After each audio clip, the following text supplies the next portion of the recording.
आंब फल भितर रजा। ए गरम दिन रे आंब मार्केट रे बहुत भल परिमाण रे मिले। आंबर ग्लाइसेमिक इंडेक्स बहुत कम, कैलोरी बहुत कम, कार्बोहाइड्रेट मध्य एथिरे मीडियम अमाउंट अच्छी, ग्लाइसेमिक लोड मध्य कम।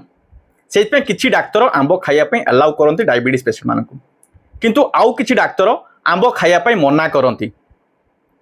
कारण कौन से विषय गोटे वीडियो करी मु डॉक्टर चंद्रन पात्र आम यूट्यूब चैनल खुशी डायबिटीज के अपलोड करिछि एवं से पांचटा पॉइंट कही जो पांचटा नियम मानिकी आपण माने जदि आंब खाइबे आपन को डायबिटीज थिले मध्य आपण खाई परिबे।